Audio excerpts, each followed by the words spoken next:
You ain't right, Jace. We're going to save that bit for last. We got a lot to discuss.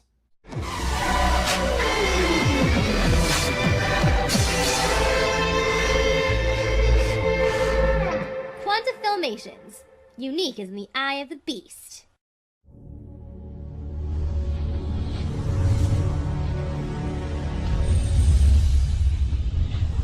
The Dynasty.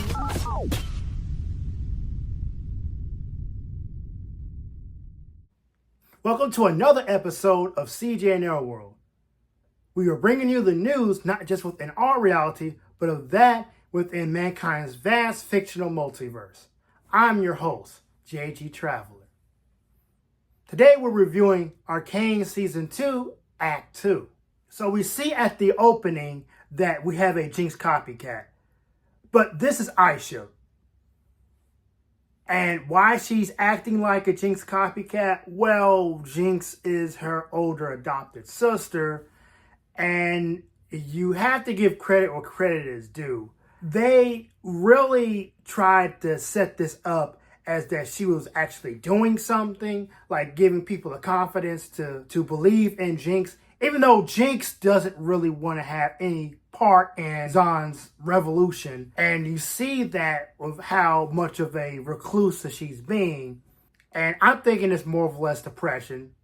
She recognized that accidentally killing Silco was a bad idea. Also, and this ride is singed. And I'm like, he's not fighting back. What is he doing? And then you see him cut himself. Okay, he's bringing in Warwick. This is a nice thing that Riot Games and Fortis have done with their storytelling. They show you how Warwick hunts. In the video game, that's how it is. When a champion is low on HP, you see their blood trail. That is an interesting take, the way how they show you how Warwick hunts. And you see this a couple of times. And I'm thinking the whole time, it's like, how in the world that is Jinx going to fight Warwick? And you see how Warwick just goes through the enforcers like a bunch of rag dolls. And so what is one girl going to do? But then you think about it, both of them have been touched by Singe. They're both equally as fast. So you're going to have like two speedsters fighting. And that's basically what it was. But the thing is, Warwick still gets the upper hand, but he can't do the finishing blow. And that's because Vander is in there somewhere. So you see him go from this to this, and he recognizes his own daughter.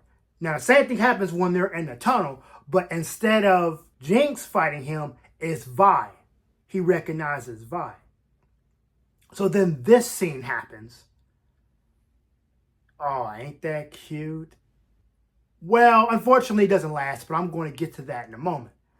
So we also have the angle with the Black Rose and Bessa trying to stage her resistance against it. Here, she mentions about Jace and Heimerdinger gone missing, and she thinks the Black Rose is a part of it. She doesn't know that that's not what actually happened to those two.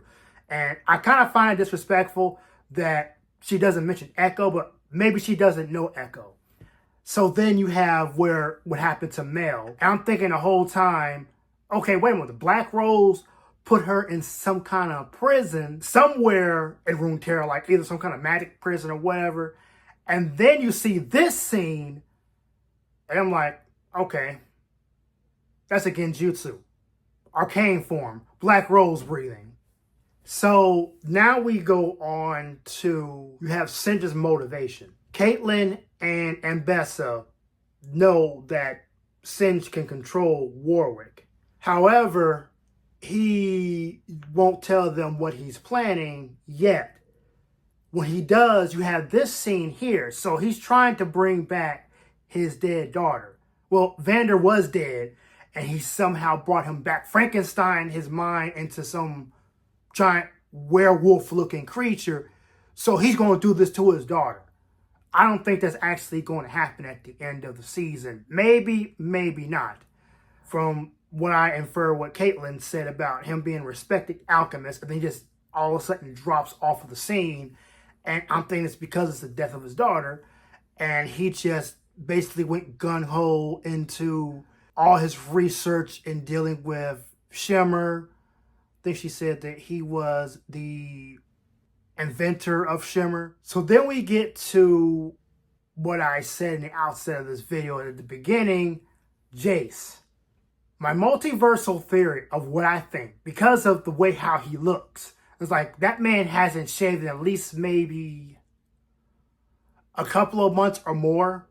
I see that he's been gone for a while. Now, where was he? Because this happened, they touched the Wild Room, and then you didn't see him, Heimerdinger, or Echo anymore. So, multiversal theory. Maybe he's back from the future. I don't know how long that's been. Where are Heimerdinger and Echo? How is it that he's the only one that made a trip back? Maybe they made the trip back, they're just not focusing in those two. Or they were put on a t-shirt in the future by Victor. Maybe this isn't Jace's first rodeo. Maybe they invented time travel in the future using Hex Tech. Echo, being the boy who shattered time, figures out that in order to beat Victor, you have to go to the past and stop him from taking over the planet. So I also see that Jace, defender of tomorrow, he probably came from tomorrow to go back to yesterday. He thinks that, okay, I'm going to have to kill Victor in order to stop that future from happening. So you stop one monster, but then you release this monster. And that's why I say to Jace, forget you. I see that this is going to be a huge divide because there was a lot of things that were going on, a lot of betrayal going on because Jinx and Vi wanted their father back. Now all that goes to pot because of what Jace did. So I'm seeing that there's going to be a lot of people that's going to hate him. Not just Jinx and Vi and Aisha, but also Caitlyn, because now she's probably going to be at odds with the general because she backstabbed her just to help out Vi and Jinx. And the optics of it doesn't look really good. But then you have Warwick. He already mowed down a bunch of enforcers and prison guards just getting the singe. And now he's fighting this army. They stand no chance. The only people who probably stand a chance against him is Jinx and Vi. Maybe Jace, because he needs to clean up his mess. He unleashed a monster that was already, a Frankenstein. So now it's I can understand that Victor was healing people and it was for the greater good. He could not only heal physical wounds, but also psychological, but he's replacing it with his own brainwashing. And I'm looking as far as that even though Vander may have his humanity, he's still under the influence of Victor. Because when you look at his cult around him, he can enter their mind and just control them. So even though Singe can control him with bloodlust, what's going to stop Victor from controlling him how he sees fit? So technically, he has a weapon of mass destruction at his disposal. And I'm thinking in a different timeline, Warwick was his bodyguard and Jace, Heimerdinger, and Echo couldn't get past him. And I'm thinking he probably would have put two of them on a t-shirt. Jace was the only one that was able to make it back. And doing so, he basically created another timeline. Technically, the original timeline, the way how I see it, Echo is already dead. He died when he fought Jinx in season 1.